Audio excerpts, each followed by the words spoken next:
In the field of oceanology, the Holy Quran says in Surah Furqan, chapter 25, verse number 53, it is Allah who has let free two bodies of flowing water, one sweet and palpable, and the other salt and bitter. And between them there is a barzakh, a barrier, which is forbidden to be trespassed. The Quran repeats the message in Surah Rahman, chapter number 55, verse number 19 and 20.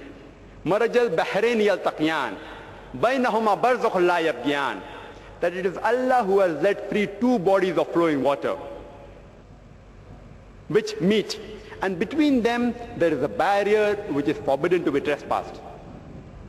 The Arabic word barzakh means a barrier, and the Arabic statement Maraj al-Bahrain yaltaqiyan means the flowing bodies of water, they meet and mix.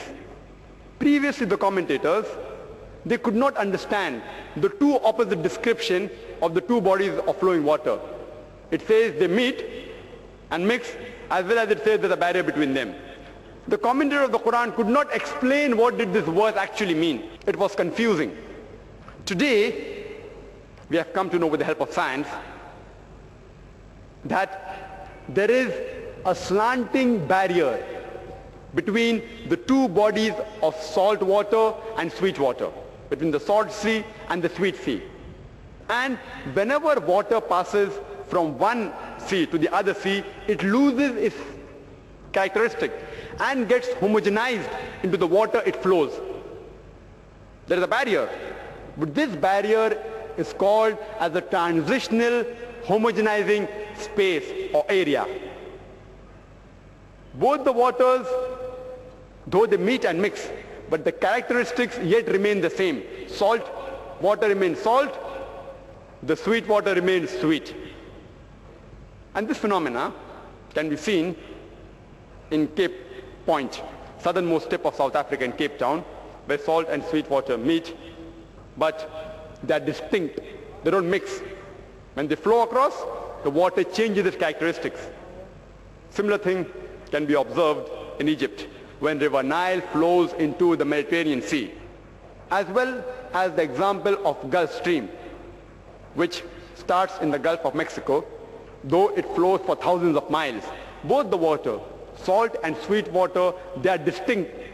And if you're traveling in a boat, and if you pick up water from one side of the boat and water from the other side, you will find that both the waters are different. One is sweet and the other is salty. Even the temperature differs.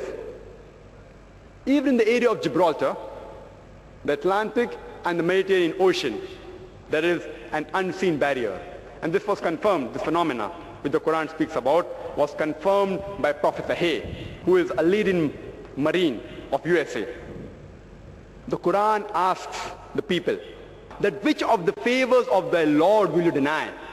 In Surah Rahman itself, chapter 55, this verse, then which of the favors of your Lord will you deny, is repeated no less than 31 times. It speaks about a sign of Allah subhanahu wa ta'ala, about trees, about the heavens, and then asks you, then which of the signs of thy Lord will you deny? It speaks about what cycle, and then asks you, then which of the signs of thy Lord will you deny? It speaks about the barrier between the sweet and the salt water, and then asks you, which of the signs of thy Lord will you deny? The Quran in one chapter itself, it's asking its reader, which of the signs of God Almighty will you people deny? It's prodding you that all these signs, from where do they come? Which of the signs will you deny? In the field of biology,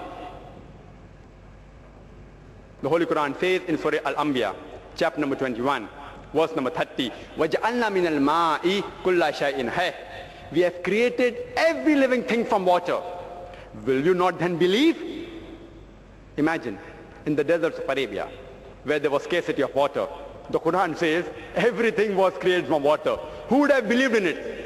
Anything else the Quran would have said, people could have believed. Water, where there was scarcity, the Quran says 400 years ago, every living thing is created from water. Today we have come to know that cytoplasm